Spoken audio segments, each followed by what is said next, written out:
Hi everyone, my name is Alli Webb and I am the co-founder of DryBar and Squeeze, and I'm super excited to be partnering with QuickBooks in their Ask the Expert series. I am basically going to talk all about being an entrepreneur, the struggles of starting your own business, of scaling a business, growing a business, which if you're an entrepreneur, you know there are a gajillion decisions to be made. There's so many things to be considered, and it is not of the faint of heart. I feel like for me, I grew up in an entrepreneurial environment. My parents had their own business, so I learned firsthand how challenging it is, how important customer service is. I mean, at the end of the day, being an entrepreneur is a 24/7 gig. I often compare it to having a baby. There's just that constantness that you can't escape. And if you don't nurture it and feed it and take care of it, it will die. And it is very similar to having your own business and growing your own business and scaling your own business. So anyways, I'm going to talk to you about a couple of the different things that I'm going to talk to you about a couple of the different things that I think will be helpful if you're someone out there thinking about starting their own business or starting their own business. A lot of people ask me, what was my inspiration for starting DryBar? What was the idea behind DryBar? And I'll tell you, first and foremost, it was personal necessity. I have naturally curly hair. Doesn't look like this when I wake up. And so for me, having like pretty hair is as silly and simple as it sounds. From the time I was a little girl, was really important to me, and I couldn't figure out how to do it. And so I feel like the germ of the idea for DryBar was probably planted all those years ago when I was just a kid, and I was struggling with my curly frizzy hair, trying to figure out a way to control it. I didn't feel really put together, and I think that kind of feeling really impacted me. So fast forward to all these years later, having gone to beauty school and becoming a hairstylist, and just feeling there was a pretty big hole in the marketplace for a place like DryBar. There wasn't any place where women could go for a great blowout in a beautiful place, a beautiful environment at an affordable price. It did not exist. And as a young girl, I had always wished for a place like DryBar where I could actually afford blowouts. So bringing DryBar to life was definitely a dream come true for me, because I felt like it was something so many other women and really girls, women of all ages could really take advantage of, and that's kind of exactly what happened. So I'm incredibly proud of what we've built. And I'll tell you that it is it's a 24/7 gig, especially in the beginning. I think that there is you have to have a really thick skin when you're starting your own business, and have like kind of an incredible threshold for kind of fear, and not being fearful of your idea not working, because a lot of ideas don't work, and a lot of times things that you think are going to be one way aren't. So I tell people that if you're starting your own business, be obsessed with your idea. I think a lot of entrepreneurs or potential entrepreneurs look at a business idea as an opportunistic thing, like this is something that would be a great idea. But I think when you're starting a business, it has to come from a deep kind of obsession, passion around that business, or else it's really hard, to stay up night after night working on this day after day. So for me, it's got to be near an obsession. I feel like that doesn't mean you can't ever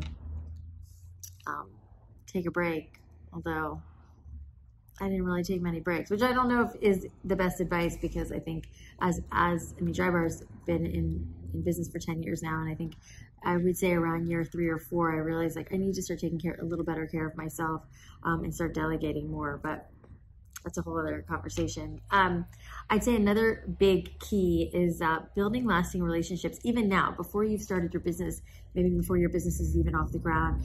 Building relationships, making connections with people is so crucial when you're starting a business, like talking to as many people as you can. I know a lot of people get weird about telling too many people about their idea because they feel like they'll steal it, and maybe that will happen, but I think you're better off talking to as many people as you can and getting as much insight from other people as you can about your idea. First of all, to see if like there's actually interest in this. When I was starting DryBar, you know, I would talk to as many of my friends as I could and say like, what do you think about this idea? And they all were like, yes, do it. So the relationships that I've built over the last 10 years have continued to pay off. And it's vice versa. You know, I talk to as many people as I can. I help as many people as I can because so many people help me along the way. So that's a big key. I'd also say when you're starting a business, do your research, like figure out if what you want to do is really needed. I mean, one of the things I always talk about is the fact that, you know, we didn't invent blowouts and the squeeze, we didn't invent massages. We've just created a much better experience around both of those things. You know, before DryBar, you could go to a hair salon and get a blowout, but it was cost prohibitive and somebody was trying to someone was trying to talk you into a cotton color. So and the experience was bad. So the whole thing was bad. The options were bad. And same thing with massage. You know, there's lots of places to get a massage, but creating that really special experience didn't exist. So, you know, for us, and I tell a lot of people this, like there may be something out there that you love, there's already a business for it, but you know you could do it better. And I think that's kind of where the magic and the gold is finding that thing that you love, but you wish was done a little bit better and that you can do and you can bring to life, because there are tons of opportunities out there like that. I think about how many businesses I go into and think, gosh, this could be so much better if the people were nicer, if the place was cleaner and looked better and more efficient. So keep that in mind as you're coming up with ideas for your business. I would say another thing that has been incredibly important for me is surrounding myself with really smart people smarter than me. I think that, you know, I got very lucky in my case because my brother Michael Landau and my ex-husband Cameron Webb are my business partners, and they are very smart in things that I am not. You know, Michael has a ton of experience in business, and Cam had a ton of experience in branding and building a brand. You know, my lane was hair and customer service, and having watched my parents operate their business, I had a deep understanding of customer service. But surrounding yourself with the right people, surrounding yourself with people who are smarter than you, who've grown and scaled a business, or just simply have skill sets that you don't have, is incredibly important. I feel like it's nearly impossible to do it on your own all the time. Having great people around you really makes all the difference. So enlist people around you to help you build your business, build your dream. It will surely pay off. And I would say a last piece of advice I would give you is go again. Keep going. You will definitely fail. You will definitely make mistakes. We have made hundreds of them. We make them every day, but you have to get back up and keep trying and learning. I know it sounds cliche, but I'll tell you, you really don't learn without making mistakes. And we've made tons of them. We've, you know, been extremely transparent with our employees, with our clients, so that there's an authenticity that I think people really appreciate about our brand, is that, you know, we are very quick to admit when we made a mistake and when we need to fix it.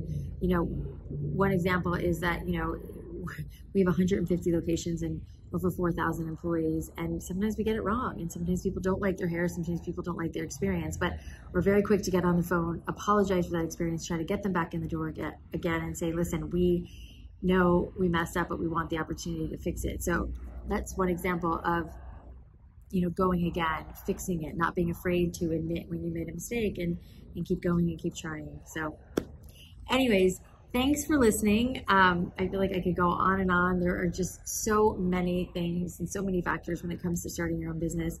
And I hope this was helpful. I'm super grateful to QuickBooks for asking me to be a part of the Ask the Experts series.